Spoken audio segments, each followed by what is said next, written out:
오늘 말씀은 시편 1편입니다. 구약 페이지 805쪽입니다. 시편 1편 1절에서 6절까지 저와 여러분이 한 절씩 교독하셨습니다. 구약 페이지 805쪽. 복 있는 사람은 악인들의 꾀를 따르지 아니하며 죄인들의 길에 서지 아니하며 오만한 자들의 자리에 앉지 아니하고 오직 여호와의 율법을 즐거워하여 그의 율법을 주야로 묵상하는도다. 그는 시냇가에 심은 나무가 철을 따라 열매를 맺으며 그 잎사귀가 바르지 아니한 같으니 그가 하는 모든 일이 다 형통하리로다. 악인들은 그렇지 아니하며 오직 바람에 나는 겨와 같도다. 그러므로 악인들은 심판을 견디지 못하며 죄인들이 의인들의 모임에 들지 못하리로다. 무릇 의인들의 길은 여호와께서 인정하시나 악인들의 길은 망하리로다. 아멘. 앉으시겠습니다.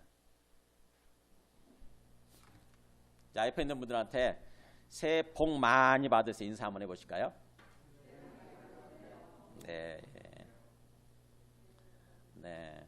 올해 2020년도 정말 여러분이 주님 안에서 은혜를 충만히 받고 그래서 하는 일들이 형통하고 참으로 복된, 참으로 복되단 말이 여기서 이 복 있다는 말이 그런 거죠.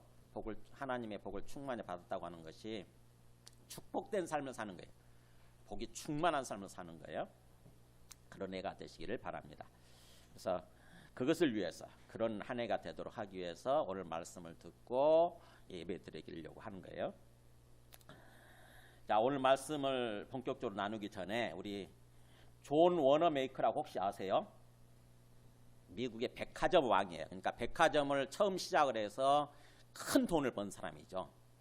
어떻게 보면 참으로 성공한 사람이고 어떤 복된 삶을 살아간 사람인데 이 사람의 이야기를 한번 잠깐 듣도록 하겠습니다. 이분 여기 나오네요. 이 성경이 만든 사람 해가지고 존 워너메이커. 지금 돌아가셨죠, 사실 1920년대. 자, 이분의 이야기를 만화 형식으로 이렇게 만들었는데 한번 들어갈까요?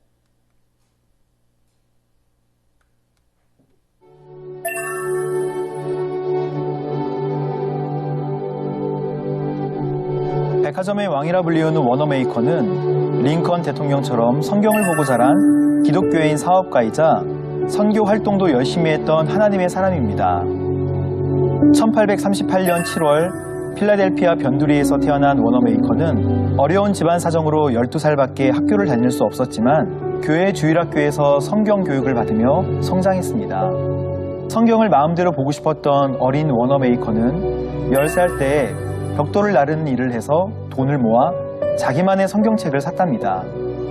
어린 시절 워너메이커는 옷가게 점원으로도 일을 했는데요. 어느 날 손님이 실수로 옷값보다 더 많은 돈을 내고 갔는데 워너메이커는 받은 돈이 옷값보다 더 많은 것을 알고 즉시 손님을 따라갔지만 손님은 온데간데 없이 사라졌습니다. 그러자 다른 점원들은 이렇게 말했습니다. 손님도 모르고 사장님도 모르니까 그냥 너가 가져. 얘만 너 오늘 행제했다. 사람들은 알지 못해도 하나님은 모든 것을 아셔. 하나님 앞에 정직해야 축복을 받으며 살 수 있어. 나는 그 손님을 반드시 찾아서 돈을 돌려줄 거야. 결국 워너메이커는 그 손님을 찾아서 돈을 돌려주었답니다.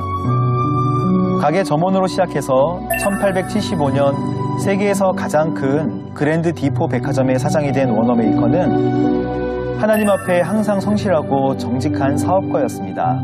친구들, 하나님께서는 우리의 모든 것을 다 알고 계신답니다. 우리들도 워너메이커처럼 성경을 가까이 하고 정직한 사람이 되어야겠어요.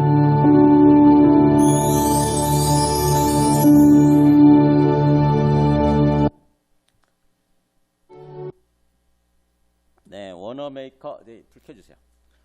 워너메이커가 뭔가 성공할 수 있었던 어떤 비결을 이렇게 조금 찬찬히 생각해 보면은 일단 성경 말씀을 가까이 함으로써 하나님을 진정으로 믿었죠, 그죠? 하나님을 진정으로 믿고 그러다 보니까 하나님의 뜻대로 살아갔잖아요, 그죠? 하나님 뜻대로 뭔가 그 손님이 놓고 간 그 돈을 안 돌려줘도 되는 어떻게 보면은 그런 상황일 수도 있는데 어떻게든 손님을 찾아가시고 돌려주었다. 근데 그 마음 속에는 하나님은 다 모든 것을 보고 알고 계시기 때문에 하나님 앞에서 정직해야 된다. 그래야 복을 받고 이렇게 삶을 살게 된다. 이렇게 생각했다고 하는 거죠. 이 존 오너메이커. 그러니까 어떻게 보면 어릴 때부터 좀 싹수가 보이죠. 10살 때 자기만의 성경을 갖고 싶어서 10살 때 벽돌 나르는 일을 해서 그 돈을 가지고 성경을 샀다. 우리 자식이, 우리 어린아이가 저런 모습을 보인다고 하면 부모 입장에서 어떤 생각이 드시겠어요? 너무 귀하잖아요. 그죠? 너무너무 귀하고 사랑스러운 거 아닙니까? 요즘이야 그런 게 없지만 옛날에는 그랬죠. 옛날에는 10살 때 어리지만 일하는 게 많았었잖아요. 그죠? 어리지만 그렇게 일해가지고 돈을 벌고 그런 삶을 살았죠. 어릴 때 우리만 해도 그랬죠. 근데 지금이야 이제 그렇지 않지만 그래도 어쨌든 워너메이커는 그런 모습으로 그야말로 진정으로 하나님을 믿고 하나님을 믿는 그 삶을 통해서 어떻게 보면 우리가 부러워하는 우리가 어떻게 꿈을 꾸는 그런 삶을 산 거죠. 복된 삶을 산 거죠. 오늘 말씀을 시작하기 전에 우리 그림을 한번 보여주실래요? 인숙 이분이네요. 이분 여기 할머니 몇 살로 보이세요? 네. 이분은 아들인데 여기 나오잖아요. 102세 102살이세요. 지금 살아계세요. 102살이신데 이분이 올해 101번째 성경을 통독을 하셨대요. 이게 언제 나온 기사냐면은 엊그저께 1월 2일 날 나온 기사예요. 국민일보에 1월 2일 날. 그러니까 오늘 1월 5일이잖아요. 엊그저께 나온 기사인데 제가 참 읽어보면서 찬찬히 생각을 하면서 고개를 끄덕였어요.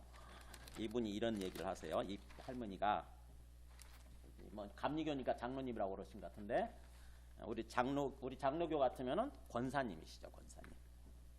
이분이 이런 얘기를 하셨네요. 예수 잘 믿고 복음을 전해야 됩니다. 모두 회개하고 주님 앞으로 돌아와야 합니다. 하나님보다 더 높고 큰 존재는 없어요. 하나님 잘 믿으면 오래 살고 건강하고 복 받아요. 나를 보세요. 그랬대요. 이 할머니가. 하나님 잘 믿으면 오래 살고 건강하고 복 받아요. 그러면서 이 아들을 향해서, 이 아드님은 목사님이신 것 같아요. 목사, 예수 잘 믿어. 그러면서 아는 소리만 하고 모르는 건 설교하지 마라. 이렇게 얘기하셨대요. 의미가 있어요. 그 말을 듣고 뭔가 내 마음이 들켰다는 생각이 들었다는 거예요. 이 아드님, 목사님이. 아이고 내 마음 들켰구나 이거.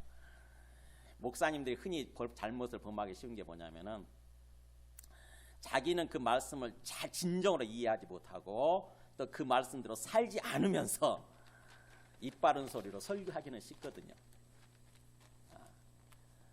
그런 사람들 사실 있을 수 있죠. 그래서 옛날에 옥하는 목사님 보면 항상 우리들 앞에서 그런 고백을 하셨던 것 같아요. 혹시 내가 그런 식으로 내가 믿지 않으면서 내가 그 말씀대로 살지 않으면서 내가 설교만 할까 두렵다고 자꾸 그런 얘기를 하셨던 것 같아요. 저도 그렇습니다. 저도 항상 보면은 그러지 않으려고 노력을 하는데 정말로 그 말씀을 믿고 그 말씀대로 살려고 하면서 제가 설교하려고 그러거든요. 제가 그래서 제대로 행하지 않는 거는 설교하지 않으려고 그러는데 그럼에도 불구하고 사실은 하나님의 말씀이니까 설교는 하긴 해야죠. 그때는 내가 제대로 안 믿고 제대로 모르면서 설교할 때는 사실은 나를 향해서도 설교하는 거예요. 나를 향해서도. 너가 똑바로 믿고 너부터 똑바로 믿고 똑바로 살아 이렇게 그런 마음을 품고 저를 향해서도 설교하는 거죠. 자, 오늘 이렇게 보면은 연초 이렇게 2020년 새해를 시작하면서 우리가 어떻게 하면 주님 안에서 형통하고 참으로 하나님이 부어주시는 은혜를 누리면서 복받는 그런 삶을 살아갈 수 있을까? 복받는 한 해가 될 수 있을까? 뭔가 좀 새로운 해죠. 새로운 시간. 그런 삶이 될 수 있을까를 주님 앞에서 기도하면서 오늘 주님의 말씀을 듣길 원합니다. 1절에 보면은 이 복 있는 사람은 이렇게 나오잖아요. 복 있는 사람은 주제가 복 있는 사람이에요. 주제가 복 있는 사람. 그러니까는 어떻게 하면 우리가 복 있는 사람, 소위 하나님으로부터 복 받는 삶이 될 수 있을 것인가? 복 받은 사람이 될 수 있을 것인가? 복 있는 사람. 이게 시편 1편의 주제예요. 이 복 있다는 말이 원어를 제가 찾아보니까 제가 본문에도 우리 그 주보에다도 써놨어요. 어디 몇째 줄에 있냐면은 본문 하나 둘 셋 넷 다섯 여섯 번째 줄에 먼저 우리가 버릴 것을 버려야 한다고 첫 번째 그 밑에 줄 있잖아요. 복 있다는 말 아사르라고 하는 단어인데 이 말은 삶이 똑바로 가다 직진하다 원래 이런 뜻이라는 거예요. 그래서 거칠 것 없이 형통하고 쭉쭉 뻗어가는 삶, 이게 복 있다는 말인 거죠. 그러니까는 우리가 복 있는 사람이 되긴다고 하는 거. 그래서 복 받는 삶이 된다고 하는 것은 뭐냐면은 우리 하는 일들이 그야말로 쭉쭉 뻗어가는 거예요. 이렇게 직진한다고 그러죠. 정주행한다고 그러죠. 정주행, 직진하는 거죠. 뭔가 자꾸 막 걸려 넘어지고 막 그런 게 아니라 우리 오래 계획한 일들 있죠. 이런 것들이 쭉쭉 뻗어가는 거예요. 혹시 하나님 안에서 올해 이렇게 계획을 세워보셨어요? 지난주에 제가 말씀을 전할 때에 좀 한 해를 돌아보면서 주님께서 주신 은혜에 감사하면서 또 2020년도 새해를 맞이하게 되니까 한 해를 주님 앞에서 생각하면서 좀 계획을 세우고 기도하는 그런 시간을 가져보시라고 이렇게 말씀을 드렸는데 못 하셨다고 한다면 이번 주에 한번 해보세요. 이번 주에 주님 안에서 뭔가 우리 소망하는 거 있잖아요. 우리가 바라는 거, 그죠? 올해 안에 우리가 바라는 거, 우리의 건강 문제가 건강이 회복된다거나 또는 우리가 뭔가 정신적으로 깊어지는 거죠. 책을 읽는다거나 또는 우리가 또 말씀을 읽고 말씀을 묵상하고 그래서 영적으로 진정으로 세워지는 거죠. 살아계신 하나님을 믿고 하나님과 동행하는 그런 삶으로 세워지는 거죠. 그런 영적인 계획을 세울 수도 있고 또는 어떤 우리의 성품 문제가 있어요. 우리 성품 문제 정말 해결되지 않는 고질적인 우리의 성품들, 사실 하나님을 떠나다 보니까 우리의 성품이 굉장히 왜곡되고 일그러져 있는 상태거든요. 굉장히 어떤 상처를 입고 근데 그 성품 때문에 그 왜곡되고 일그러진 성품 때문에 우리의 삶이 형통하지 못하고 뭔가 이렇게 복된 삶이 되지 못하는 경우가 참 많습니다.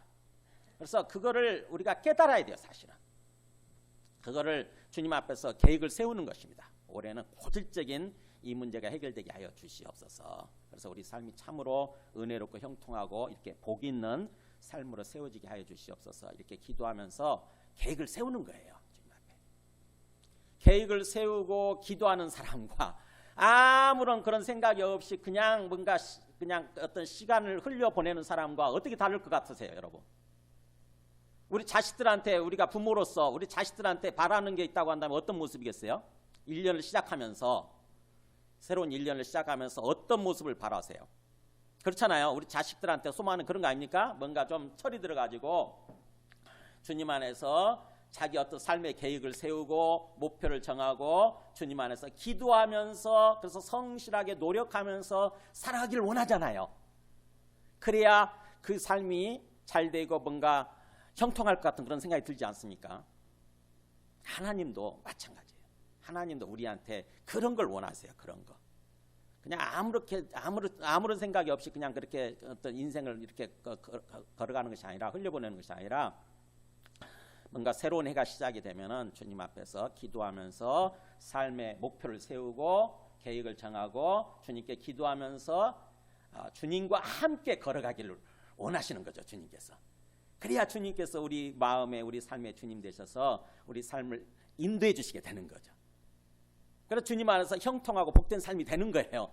주님께서 우리에게 그런 삶을 원하세요. 지금 1월 초니까 이번 주에만이라도 한번 그렇게 계획을 세워보시기 바랍니다. 그 복 있는 사람이란 게 그런 거예요.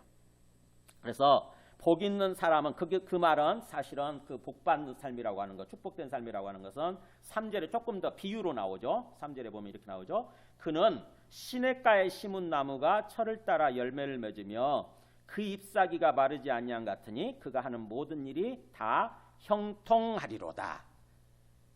형통하다는 말이 다른 단어를 쓰고 있지만 똑같은 말입니다. 찰나흐라고 이렇게 돼 있더라고요. 그게 거칠 것이 없이 앞으로 돌진하다, 길이 평탄하고 형통하며 번성하다 이런 뜻이래요. 그러니까 우리가 어떤 삶을 살면 주님께서 우리에게 은혜 주시고 인도해 주심으로 말미암아 우리가 그렇게 복 있는 사람이 되는 거고 복을 받게 되는 거고 그러면서 우리 삶이 하는 일 모든 일들이 형통하게 되는 그런 삶으로 세워진다는 것입니다. 마치 시냇가에 심어진 나무 같대요. 여러분 아시죠? 시냇가에 심은 나무가 어떤지. 이게 빼쩍 마른 어떤 광야에 사막에 심겨진 나무하고 물가에 심겨진 나무가 다르잖아요. 그죠? 물가에 심겨진 나무는 일단 마르지 않아요. 아무리 감을 때도 마르지 않아요. 그리고 때가 되면 열매가 풍성히 맺히는 그런 모습이 되는 거죠. 그런 것처럼 우리 삶이라고 하는 것이 그렇다고 하는 것입니다. 참으로 주님으로부터 은혜를 받고 복을 누리는 그런 삶을 살게 되면은 우리 삶이 우리 2020년도 올해가 그런 삶을 우리가 살아갈 수 있다고 하는 것입니다. 그래서 이 시편은요, 사실은 시편 전체, 시편 몇 편으로 되어 있는지 혹시 아세요? 시편 전체가 150편으로 되어 있습니다. 150개의 시로 되어 있어요. 즉 다시 말하면 150편의 하나의 설교라고 생각하시면 돼요. 설교. 하나님께서 우리에게 주시는 메시지 설교. 근데 그 시 150편을 대표하는 설교가 바로 뭐냐면 시편이 이 1편이에요. 1편. 그러니까 이 1편 속에 150편을 통해서 말씀하고자 하는 하나님의 메시지가 여기에 다 담겨 있어요. 하나님의 뜻이 담겨 있어요. 그러니까는 다른 시편은 잘 몰라도 이 시편 1편만은 좀 잘 읽고 깊이 묵상하시고 그래서 우리 마음속에 깨닫고 이 말씀대로 내가 살면 되는 거구나. 이 말씀대로 살면 내가 참으로 형통하고 그런 복된 축복된 그런 삶을 살아갈 수 있는 거구나. 이렇게 생각하시면 돼요. 그래서 이 시편 1편을 통해서 이번 주 한 주 동안 찬찬히 묵상하시면서 한번 생각해 보시기 바랍니다. 제가 찬찬히 묵상해 보니까 사실은 어렵더라고요. 시라고 하는 게 어렵잖아요. 그죠? 시라고 하는 게 되게 어렵지 않습니까? 특히 더군다나 시라고 하는 걸 이렇게 뭔가 다른 원래 히브리어로 기록되어 있는데 이걸 우리말로 번역을 해놨으니까 원래 그 의미도 좀 떨어지고 좀 어려운 거죠. 사실은 저자가 얘기하고자 하는 그게 그대로 감동이 우리 안에 전달이 돼야 되는데 한계가 있죠. 번역문이라고 하는 게. 여러분 우리 그 진달래꽃 시 아시죠? 나보기가 엿개어 가실 때는 마름시코이 보내드리우리다. 그 다음에 또 뭐죠? 그 중간에 어디에 놓여 있는 곳이죠? 길 위에 그런 내용 같아요. 길 위에 놓인 그 꽃을 뭐라고 돼 있냐면 사뿐히 들여받고 가시옵소서 이런 식으로 돼 있어요. 근데 그걸 번역을 했다고 생각해 보세요. 영어나 다른 말로 번역해 놓으면 사뿐히 들여받고를 어떻게 번역하겠어요? 그렇잖아요. 그냥 발로 받고 가시옵소서 이렇게 번역이 될 텐데 들여받고잖아요. 들여받고. 우리는 한국 사람들은 그게 딱 감이 전달이 되잖아요. 지그시 눌러 밟는 게 들여받는 거 아닙니까? 그냥 밟는 거하고 다르잖아요. 그래서 우리 한국 사람들은 우리 한국시로 되어 있는 거는 이렇게 그 어감이 이렇게 전달이 되는데 한계가 있는 거죠. 번역이 되면은 시라고 하는 것은 번역이 되면 한계가 있어요. 그러니까는 이 1편도 제가 원어로 읽어본 찬찬히 묵상해 보니까 정말로 이 어감이 전달되는데 한계가 있더라고요. 하나. 근데 그럼에도 불구하고 여러분이 찬찬히 음미하듯이 생각하면서 읽어보시기 바랍니다. 그 말이 사실은 2절에 나와 있는 오직 여호와의 율법을 즐거워하며 그의 율법을 주야로 묵상하는도다 할 때 이 묵상이란 말이 그런 뜻이에요. 계속해서 읊조리면서 음미하는 것, 음미하면서 읊조리면서 생각하는 것, 이게 묵상이란 뜻입니다. 그래야 비로소 그 하나님의 말씀이 그대로 우리 마음속에 전달이 되는 감동이 돼요. 감동이. 그냥 어떤 내용만 깨닫는 것이 아니라 감동, 이렇게 마음에 감동이 되면서 기쁨의 샘이 터집니다. 기쁨의 샘이. 묵상을 해야 참 그야말로 읊조리면서 음미하면서 그렇게 생각을 해야 그런 삶을 살아야 된다고 하는 거죠. 그래서 자, 이렇게 보면 시편 1편이요. 1절, 2절, 또 3절, 4절, 그 다음에 5절, 6절 이런 식으로 이렇게 서론, 본론, 결론 형식으로 이렇게 구성이 됩니다. 진행이 돼요. 1절, 2절은 먼저 우리가 복 있는 삶이 되기 위해서는 어떤 삶을 살아야 되는지, 어떻게 행동해야 되는지를 얘기하고요. 그 다음에 3절, 4절은 그렇다고 한다면 이제 결국 하나님께서 우리에게 어떤 삶으로 인도해 주시게 되는지 그거를 얘기하고요. 이 땅에서 우리가 어떤 삶을 살 수 있는지를 얘기하고, 그 다음에 5절 6절은 최종적으로 우리의 인생이, 우리의 운명이 어떻게 되는 건지를 최종적인 어떤 결론을 얘기하는 게 이렇게 5절 6절 이런 식으로 되어 있습니다. 서론, 본론, 결론 점차 이렇게 진행이 되는 거예요. 그래서 그런 맥락에서 말씀을 찬찬히 묵상해 보시기 바랍니다. 자, 1절에 보세요. 그래서 복 있는 사람은 악인들의 꾀를 따르지 아니하며 죄인들의 길에 서지 아니하며 오만한 자들의 자리에 앉지 아니하고. 자, 우리가 복 있는 삶을 살기 위해서는 먼저 뭐냐면 버릴 게 있다고 하는 것입니다. 우리 올해 2020년도 정말 형통하고 복 있는 삶을 살기 위해서는 하지 않아야 될 것이 있다는 거. 하지 않아야 될 것. 거기 나오죠. 악인들의 꾀를 따르는 것, 그 다음에 죄인들의 길에 서는 것, 그 다음에 오만한 자들의 자리에 앉는 것. 이걸 하지 않아야 된다고 하는 것입니다. 즉 다시 말하면 우리가 버려야 될 것이 있다는 거예요. 버려야 될 것. 뭔가 우리가 지금까지 잘못된 삶이 있죠. 잘못된 삶을 살아왔는데 그 잘못된 삶을 계속해서 살아가면서 하나님 안에서 은혜를 받고 형통하고 복 있는 삶을 살아가길 원한다? 이건 안 된다는 것입니다. 이건 안 된다는 거예요. 뭔가 잘못된 삶이 있었다고 한다면 거기서부터 이제 벗어나야 된다고 하는 거죠. 잘못된 것들을 버려야 된다는 거예요. 버리고 그 다음에 그 자리에 뭘로 채우는 거냐면은 오직 여호와의 율법을 즐거워하여 그의 율법을 주야로 묵상하는도다. 하나님의 말씀을 즐거워하면서 깊이 묵상을 해서 그 하나님의 말씀으로 우리의 심령을 채우는 거죠. 그러니까 하나님의 말씀 묵상을 통해서 하나님의 뜻을 깨닫게 되죠. 그래서 하나님의 마음을 알게 되지 않습니까? 그래서 하나님의 뜻으로 하나님의 마음으로 우리의 심령을 채우는 거예요. 그래야 우리의 생각대로 살아가는 거죠. 우리의 마음을 따라 살아가는 거니까. 그래서 먼저 우리가 참으로 복되고 형통한 삶을 살아가기 위해서는 먼저 버려야 될 것들을 생각하는 거예요. 버려야 될 것. 그 버려야 될 게 바로 점차적으로 이것도 뭔가 이렇게 점층법을 써가지고 점점 이렇게 좀 뭔가 좀 강도를 세게 하면서 말씀하는 거예요. 악인들의 꾀, 이 악인이라고 하는 것은 하나님을 모르는 사람들이에요. 하나님의 모르는 사람들의 생각이에요. 생각. 하나님을 부정하는 사람들의, 부인하는 사람들의 생각. 그들의 생각, 잘못된 생각에서 벗어나야 되고, 그 다음에 죄인들의 길, 이 죄인이라고 하는 것은 좀 더 악인보다는 조금 더 진척이 되는 사람들이에요. 하나님의 말씀대로 살지 않는 사람들이에요. 그래서 그 사람들의 길이라고 하는 것은 행위입니다. 행동. 그러니까 꾀에서 생각에서 행동으로 조금 더 발전이 됐죠. 그 다음에 또 오만한 자들의 자리에 앉지 않는 것. 그러니까는 오만한 자라고 하는 것은 악인과 죄인의 단계를 지나서 아예 마음이 완전히 높아져 가지고 그야말로 하나님을 아주 조롱하고 뭔가 비방하는 사람들, 이 사람들이 오만한 자들이에요. 교만하다고 그러잖아요. 교만한 자들.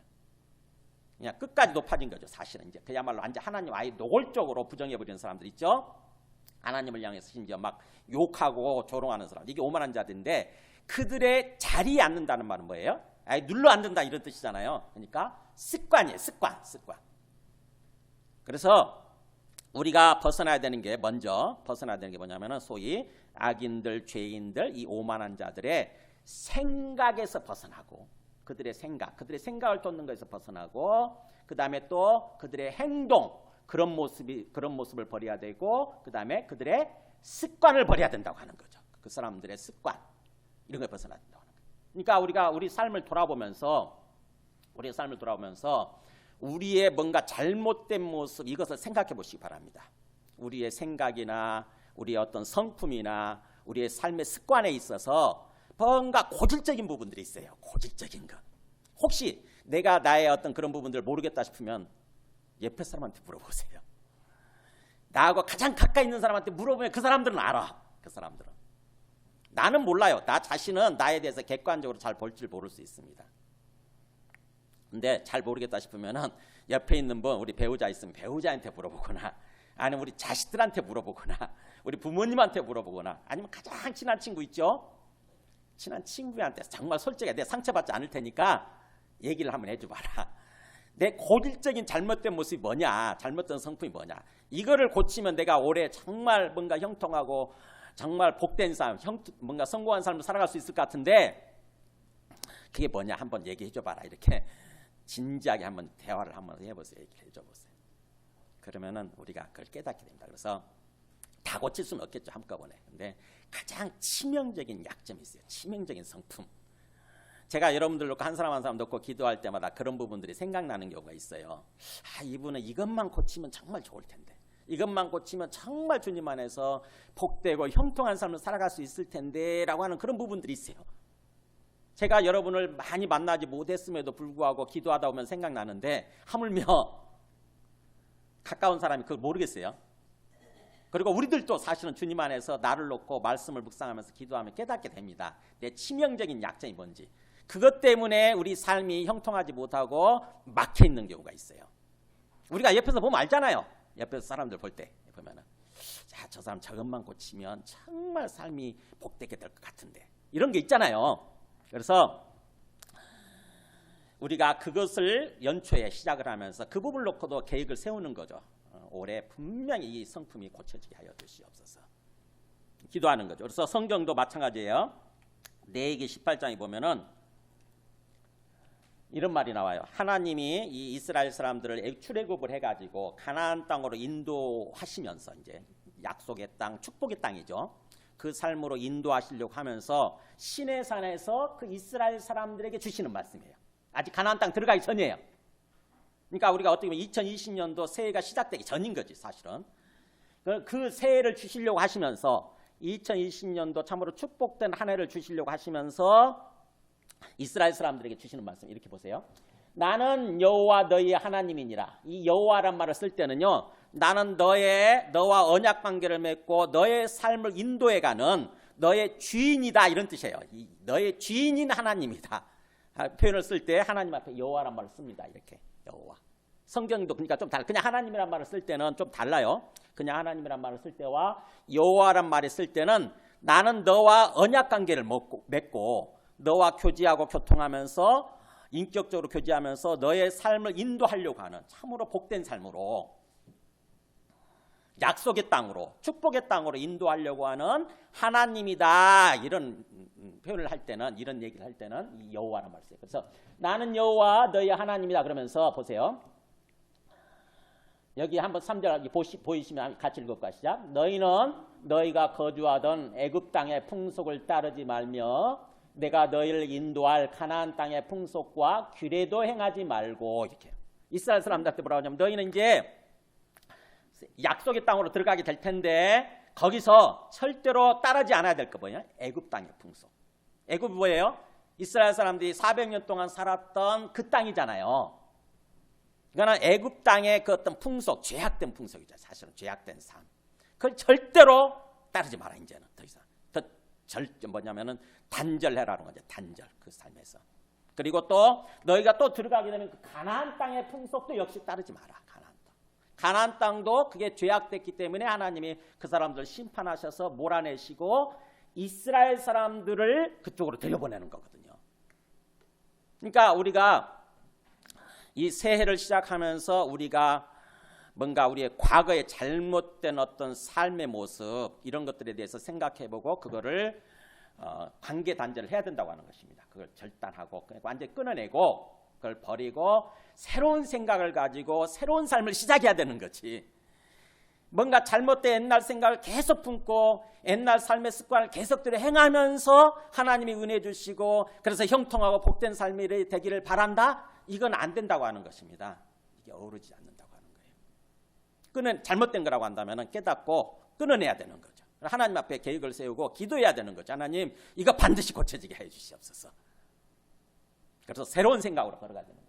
그래서 너희는 내 규례와 법도를 지키라. 하나님의 법대로 살라고 하는 거죠. 내 규례와 법도를 지키라. 이제 이 애굽 땅의 풍속이나 가나안 땅의 풍속대로 사는 것이 아니라 이제는 하나님의 말씀대로, 하나님 법대로 사는 거. 그러면 이렇게 돼 있죠.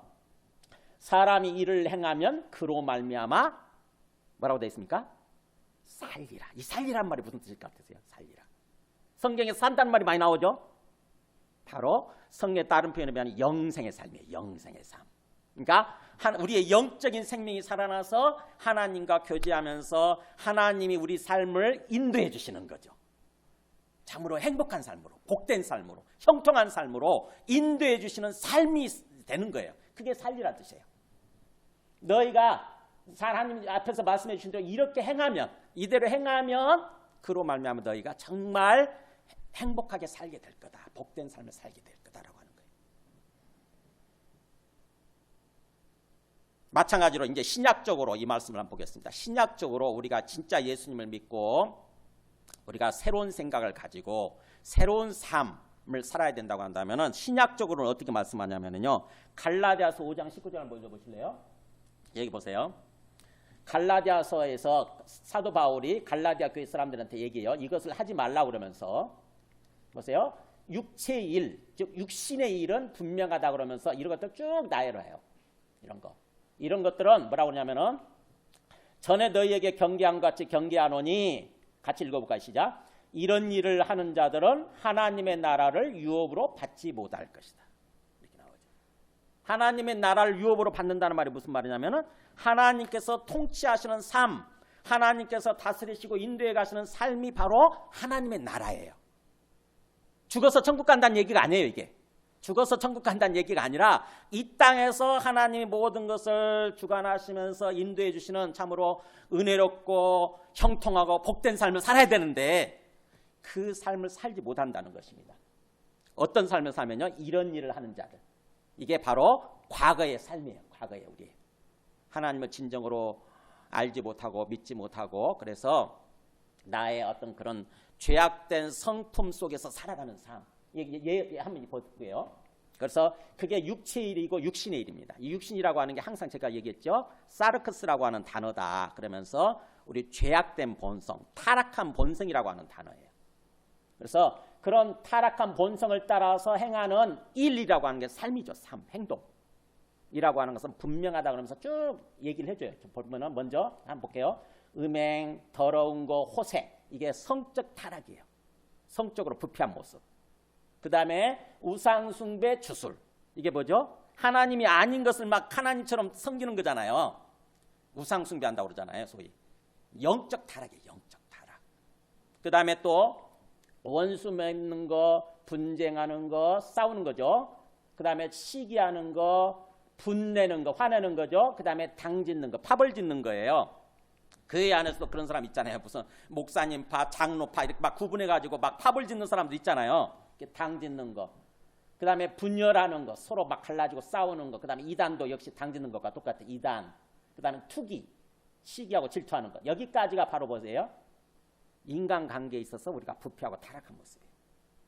그러니까 우리 성품이 왜곡되어 있으면 이런 모습을 살잖아요. 끄떡하면은 저 사람하고 이제 상종 안 해. 딱 뭐예요? 원수 삼고 원수 맺고 그 사람을 미워하고 그 다음에 판단하고 정지하고 절대 대화 안 하죠. 교회 와서도. 그런 모습 있죠. 우리 성품. 이게 타락한 성품이에요. 우리 성품이 일그러진 왜곡된 성품. 그 다음에 마지막으로 술 취함과 방탕함과 또 그와 같은 글이라. 뭐예요? 완전히 술에 취해가지고 술이 이끌어가는 거죠. 그 사람. 또 뭔가 술과 비슷한 어떤 방탕한 삶이죠. 정신줄 놓아버린 모습. 방탕한 모습. 이런 것들이 바로 육신의 일, 어떤 그 타락한 모습, 우리 타락한 성품의 모습인 거죠. 이런 모습으로 살면, 그러니까 계속 이런 삶 가운데 머물러 있으면, 우리 타락한 성품으로 살게 되면 절대로 하나님의 나라를 유업으로 받지 못한다. 하나님 안에서 은혜롭고 형통하고 복된 그런 삶이 되지 않는다고 하는 것이에요. 그러니까 뭐예요? 이런 삶에서 이제 벗어나라라고 하는 거잖아요. 이런 삶에서 벗어나라. 이런 삶에서 벗어나서 진짜 하나님의 나라를 유업으로 누리는 그런 삶을 살아라라고 하는 얘기 아닙니까? 그래서 올해 특별히 주님 안에서 내 성품을 놓고 한번 기도를 해보세요. 사람이 성품이 바뀌면요, 삶이 바뀌어요. 그 사람 성품에 따라 되게 삶이 이루어집니다. 아세요? 그거? 그 사람이 성품이 있어요. 그건 완전 습관이 되어져 있는 성품이 있어요. 그 타락한 성품, 부패한 성품 때문에 삶이 안 돼요. 사실은요. 정말 새로운 삶을 살아가려면 내 성품만 바꾸면 돼요. 저도 있어요. 그래서 올해 하나 기도하면서 이렇게 주님 앞에 정말 계획을 세우고 기도하고 있어요. 좀 더 제가 부지런해져야 되겠다. 근면해져야 되겠다. 조금만 마음의 여유가 주어지면, 시간 여유가 주어지면 자꾸 뭔가 뒤로 미루고 나태하고 게으른 게 있더라고요, 제 안에. 그래서 주님이 강력하게 그거를 저한테 말씀해 주셔서 우리 정말 부지런하겠습니다. 이렇게 기도하고 있어요. 그 다음에 그래서 그렇게 우리가 버려야 될 것들을 생각하고 뭔가 그걸 주님 앞에서 기도하는 거죠. 그 다음에 이제 2절에요. 그렇게 버린 다음에 우리는 벗어난 다음에는 하나님의 말씀을, 여호와의 율법을 즐거워하는 거죠. 즐거워하면서 그 다음에 그 율법을 밤낮으로 주야로 묵상해서 하나님의 뜻으로, 하나님의 마음으로 내 마음속에 채우는 것입니다. 그러니까 버릴 거 버리고 그 다음에 뭘로 채우는 거예요? 하나님의 말씀으로. 또 하나님의 말씀 묵상을 통해서 하나님의 마음으로, 하나님의 심정으로, 하나님의 뜻으로 내 마음속에 가득 채우는 거예요. 즉 다시 말하면 진정으로 살아계신 하나님을 믿게 되고 하나님과 인격적으로 교제하는 삶으로 채우는 것입니다. 그러니까 우리가 아까 그 말씀을 막 101번씩이나 통독하신 분도 계셨는데, 사실은 말씀을 그렇게 일단 분량을 채우는 게 중요하긴 하지만 더욱더 중요한 것은 뭐냐면은 그 말씀을 읽고 말씀 묵상을 통해서 하나님으로 채우는 거예요. 살아계신 하나님으로 내 마음속에. 그러니까 내가 말씀 몇 번 읽었어. 이게 자랑하는 게 중요한 게 아니라 말씀을 통해서 살아계신 하나님으로 내 마음속에 채우는 것입니다. 이게 궁극적인 어떤 말씀 묵상의 목표예요. 진짜 살아계신 하나님을 믿어야 돼요. 진짜로 살아계신 하나님을 믿고 매 순간순간마다 하나님과 교제하면서 하나님과 동행하는 삶을 사는 거, 그게 바로 그 2절 말씀이에요. 오직 여호와의 율법을 즐거워해서 그의 율법을 주야로 밤낮으로 묵상하는 사람. 묵상한다는 말 아까 읊조린다고 그랬죠. 말씀을 생각하면서 막 계속해서 읊조리는 삶, 그런 뜻이에요. 그렇게 되면은 살아계신 주님이 진정으로 믿어져서요, 주님과 함께 인격적으로 동행하는 삶이 돼요. 그러면 주님을 향해서 관계도 깊어지고, 주님과의 관계에 있어서 깊어지고, 주님을 사랑하는 마음이 우리 안에 충만하게 되죠. 그럼 주님이 또 우리를 사랑하셔서 막 은혜를 부어주시게 되고 우리의 삶을 인도해 주시게 되는 거죠. 그런 사람이 바로, 그런 삶을 사는 사람이 참으로 복 있는 사람, 복 있는 삶이 된다고 하는 거죠. 그래서 말씀 묵상이, 말씀에 대해서, 말씀이 출발점이에요. 사실은요. 우리 성경에 있죠. 로마서 10장 10절에 17절에, 로마서 10장 17절에 한번 읽어볼까요? 시작. 믿음은 들음에서 나며 들음은 그리스도의 말씀으로 말미암았느니라. 자, 우리의 진정한 믿음, 살아계신 하나님을 믿는 거거든요. 믿음이라고 하는 것은, 믿음의 핵심 뭐냐면 살아계신 하나님을 믿는 거예요. 살아계신 하나님을 진정으로 믿고 영적으로 이렇게 함께 동행하는 거예요. 그게 믿는 거예요.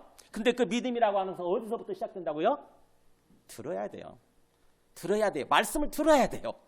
말씀을 듣지 않고 믿음이 생기기를 원한다, 믿게 되기를 원한다, 이게 안 됩니다. 안 돼요.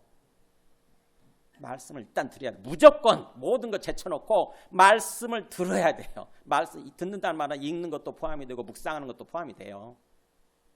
말씀이에요, 말씀. 그래야 진정으로 진짜구나, 이게 자꾸 하나님께서 이제 그 말씀을 통해서 성령으로 역사해 주시면 우리 마음속에 말씀이 깨달아지게 되고, 말씀이 깨달아지게 되면은 진짜로 살아계신 하나님을 믿게 되고, 그래서 그 하나님과 항상 동행하는 그런 삶이 되는 거죠. 말씀 묵상이 필요해요. 말씀 있고, 올해 첫 출발을 하면서 말씀에다 초점 맞추고 시작을 말씀에다 초점 맞추고 시작해 보시기 바랍니다. 어떻게 하면 내가 말씀을 또 잘 읽고 또 잘 묵상하고, 그래서 하나님을 진정으로 믿게 될 수 있을까? 출발점이 말씀이 돼야 돼요. 출발점이 말씀. 그리고 말씀을 통해서 말씀을 읽은다면은 기도하는 것입니다. 그 말씀이 내 마음속에 깨달아지도록 그 말씀대로 내가 살아갈 수 있도록 기도하고 기도하는 거예요. 기도하는 거, 묵상하는 거예요.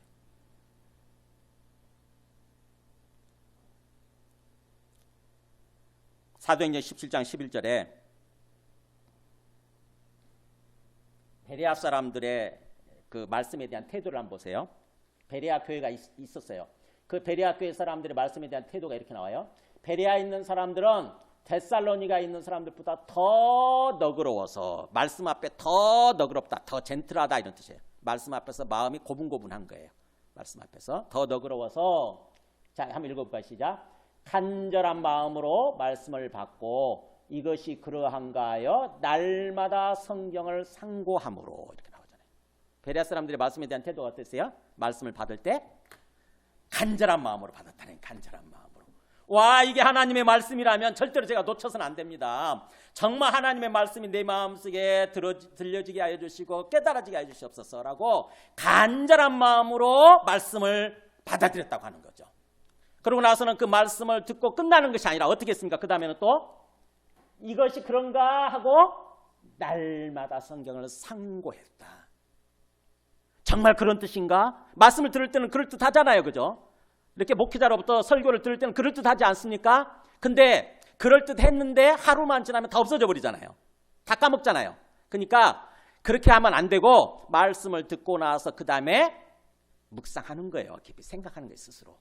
정말 그런 뜻인가 하고 이것이 그런가? 정말 그런 뜻인가 하고 스스로 읽으면서 생각하는 것입니다. 그러면 성경을 상고했다고 하는 게 자세히 고찰했다 이런 뜻이에요. 자세히 묵상했다. 그랬더니 여기 뭐예요? 그중에 믿는 사람이 많고 그랬잖아요. 그러다니까 믿는 사람이 많아지고 심지어는 거기에 기부인들 아주 어떻게 보면 부자들이고 사회적으로 굉장히 지위가 높은 사람들이죠. 기부인과 남자들이 적지 않았다. 어떤 지위 고하를 막론하고 주님의 말씀을 그런 식으로 대하게 되면 결국 살아계신 하나님을 알게 되고 믿게 된다고 하는 것입니다. 그래서 말씀이 중요해요. 말씀이. 그렇게 삶을 살 때 이제 그렇게 되면 이제 3절 4절이죠. 우리가 그렇게 말씀 묵상을 통해서 진정으로 살아계신 하나님을 믿게 되면 우리 삶이 어떻게 되느냐 이제 올해 2020년도 우리의 삶이 거기에 3절 4절이야. 그는 마치 시냇가에 심은 나무처럼 시냇가에 심겨진 나무처럼 잎사귀가 마르지 않고 그 다음에 때를 따라 열매를 맺는 삶이 된다고 하는 거죠. 그 철을 따라 그 말이 때를 따라 그런 뜻이에요. 우리 가을이 되면 열매를 맺어야 되잖아요. 그죠? 물론 봄에 열매를 맺는 어떤 과일나무도 있지만 벚나무 같은 게 그러죠. 그러니까 어쨌든 그 때에 맞게 철에 맞게 자연스럽게 당연히 열매를 맺는 그런 삶이 된다고 하는 거예요. 우리 삶이 그렇다고 하는 거죠. 우리 삶이 마르지 않고 공고하지 않고 형통한 삶, 정말 열매가 풍성한 그런 복된 삶이 된다고 하는 것입니다. 반대로 악인은 그렇지 아니하며 그렇게 삶을 살지 않는 사람이죠. 계속해서 악인들의 꾀를 고집하고 죄인들의 길을 고집하고 그 다음에 오만한 자들의 그 자리, 습관을 계속 고집하는 사람들은 어떻게 돼요? 어떤 삶이 됩니까? 오직 바람에 나는 겨와 같도다. 시냇가에 심겨진 나무하고 정반대되는 표현이에요. 시냇가에 심겨진 나무는 얼마나 우리가 딱 상상해보면 알잖아요. 여기처럼 이렇게 이거는 제가 물을 주어서 그렇지만 이렇게 항상 푸르고 그 다음에 꽃이 피고 열매를 맺는 그런 삶을 사는 거죠. 반면에 바람에 나는 겨는 뭐예요? 우리 추수할 때 수확할 때 아시죠?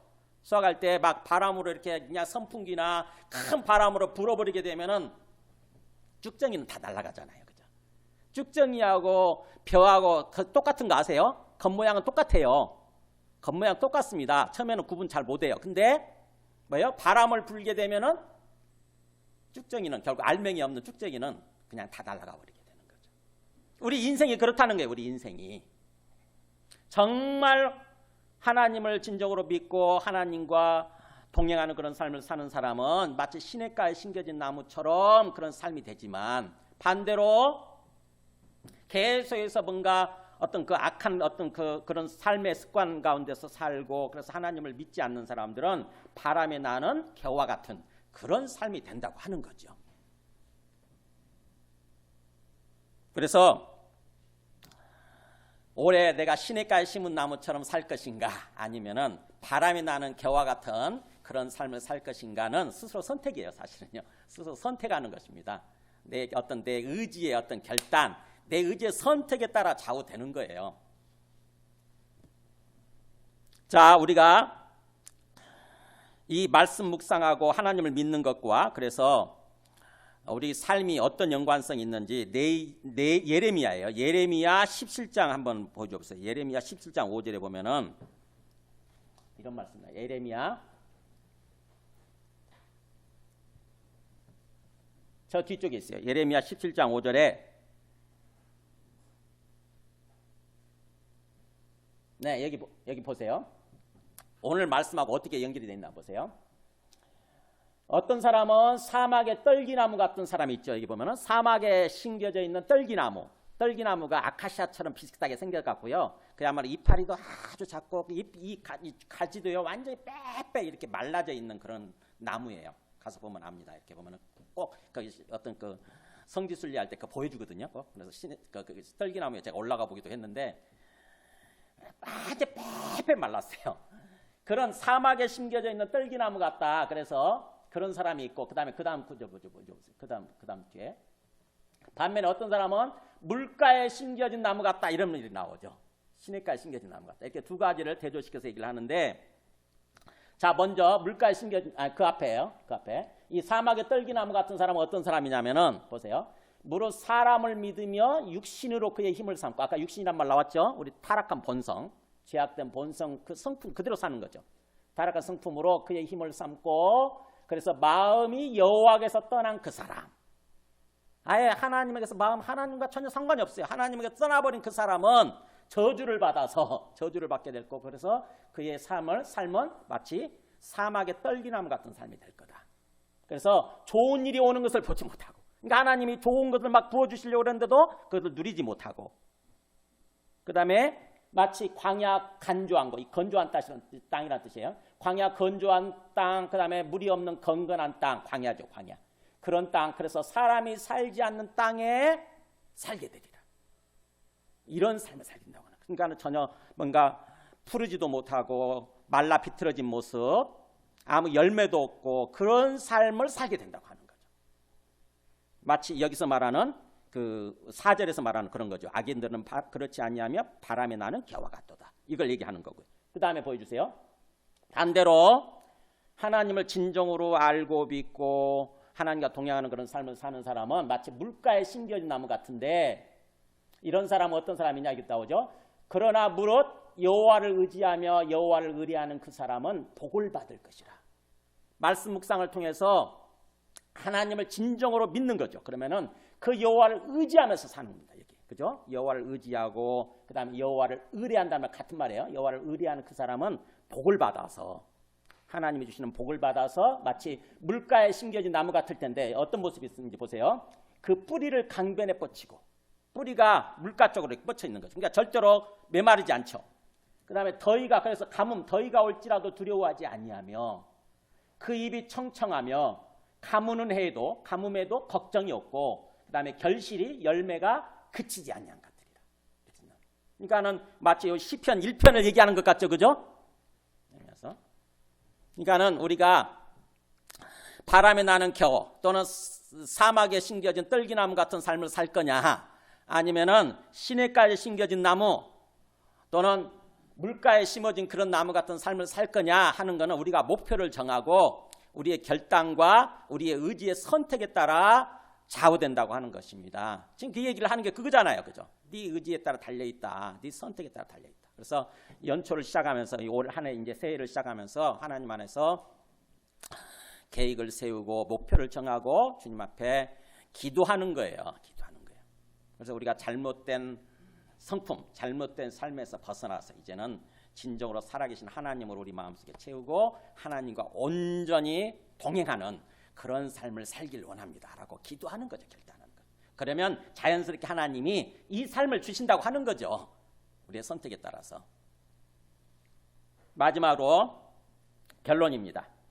자, 그렇게 살았을 때 하루하루 또 1년 이렇게 살았을 때 우리의 최종적인 삶의, 우리의 인생의 결론이 어떻게 되는 거냐. 우리 최종적인 운명이 어떻게 되는 거냐. 그게 마지막 5절 6절이에요. 보세요. 그러므로 악인들은 심판을 견디지 못하며, 하나님이 언젠가 심판하시는 때가 오는데 심판을 견디지 못하며 죄인들이 의인들의 모임에 들지 못하리로다. 네, 하나님의 뜻대로 살지 않는, 하나님을 진정으로 믿지 않고 하나님의 뜻대로 살지 않는 사람들은 결국 하나님이 복 주신, 축복해 주신 그 의인들의 모임, 의인들의 삶 속에 들어가지 못하리로다. 그러면서 무릇 의인들의 길은 여호와께서 인정하시나, 이 인정하다는 말이 원문으로는 야다 그래가지고 하나님이 알아주신다 이런 뜻이에요. 인격적으로 서로 교제하면서 하나님이 살아주신다 이런 뜻입니다. 진정으로 의인들이 그렇게 하나님께서 알아주시고 하나님이 항상 인격적으로 동행해 주시는, 그래서 참으로 형통하고 복된 삶을 살게 해주시지만 죄인들은 뭐예요? 악인들의 길은 결론이 망하리로다. 패망한다고 하는 것입니다. 멸망한다고 하는 것입니다. 그러니까 잠깐 뭔가 잎이 푸르고 잠깐 뭔가 살아는 것 같지만 사실은요 결론은 망하게 돼 있다고 하는 거죠. 그러니까는 우리가 영원한 우리 삶의 운명 결론에 대해서도 오늘 말씀을 통해서 짐작하면서 예측을 하면서 걸어가야 되는 거예요. 말씀을 맺습니다. 시작이 항상 중요해요. 정말 시작이. 이번 주 한 주 동안 주님 안에서 천천히 내 삶을 놓고 나를 돌아보면서 내가 버려야 되는 거, 내가 정말 고침받고 치료받아야 될 성품이 어떤 것인가, 고질적인 내 삶의 습관, 잘못된 모습이 어떤 것인가, 이거를 주님 앞에서 놓고 기도하시기 바랍니다. 그래서 이것이 고쳐지면서 내 성품이 바뀌면서 정말 우리 삶이 주님 안에서 은혜롭고 평안하고 우리 몸도 건강하고 하는 일들이 형통하고 복된, 참으로 기쁨이 넘치는 그런 삶이 되도록 기도하는 거예요. 우리가 말씀 묵상을 통해서 하나님 앞에 삶을 살아갈 때 하나님 우리에게 주시기를 원하시는 삶이에요. 그게 마지막 시편 112편 1절 보세요. 정말 하나님의 말씀을 묵상하고 하나님을 믿고 하나님을 경외하는 삶을 살아가는 사람들한테 하나님이 우리에게 주기를 원하시는 삶, 최종적으로 보겠습니다. 이게 보세요. 할렐루야, 같이 읽습니다. 여호와를 경외하며 그의 계명을 크게 즐거워하는 자는 복이 있도다. 그 다음에 파란 글씨만 그의 후손이 땅에서 강성하며 3절 부와 재물이 그의 집에 있으며. 이거 우리가 다 원하는 거 아니에요? 우리 자손이 번성하고 강성하고 잘되고, 그 다음에 부와 재물 원하는 거잖아요. 우리가 복 얘기하면 흔히 이것만 얘기하잖아요. 그죠? 정말 부와 재물이 우리 어렵지 않고 풍성한 삶을 살아가게 되는 거.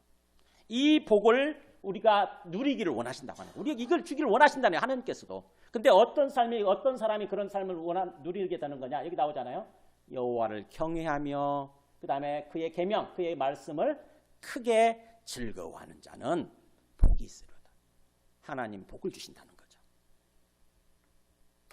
방법이에요. 그러니까 우리가 옆에 있는 사람들한테 다시 한번 인사해 보세요. 새해 복 많이 받으세요. 인사해 보세요. 네, 다 원하죠. 아멘이죠. 아멘. 근데 어떻게 하면 복을 받을 수 있어요? 그거는 얘기를 잘 안 하잖아요. 그죠? 어떻게 하면 그 복을 우리가 누릴 수 있어요? 답이 있죠. 성경 말씀이 답이 있잖아요. 하나님을 경외하는 사람, 하나님의 말씀을 즐거워하는 사람. 하나님의 말씀을 즐거워 묵상하는 거죠. 그래서 진정으로 살아계신 하나님을 믿고 하나님과 항상 인격적으로 동행하는 거예요. 인격적으로. 그게 진짜 믿는 거예요. 하나님 우리에게 원하시는 삶이에요. 우리 함께 찬송하고 기도하겠습니다. 제가 올해 결심한 게 뭐냐면 제 노심초사하는 마음을 내려놓고 말씀을 짧게 전하는 거예요. 그래서 오늘 굉장히 짧죠? 저는 사실은 자꾸 높아심 때문에 말씀을 못 알아듣고 계속 뭔가 그 잘못된 삶을 살까 봐 높아심 때문에 말씀이 좀 길어지고 그랬는데 그냥 맡기기로 했어요. 주님께 맡기고 그냥 말씀만 그냥 간단하게 전하자. 나머지는 그 사람과 하나님과의 관계에다 그냥 맡겨놓자 이런 생각을 했어요. 그래서 부족한 점은 주님이 하나님과의 관계에서 여러분이 하나님과의 관계에서 채우시기 바랍니다. 우리 200장 1절 찬송하고 잠깐 기도하는 시간 갖겠습니다.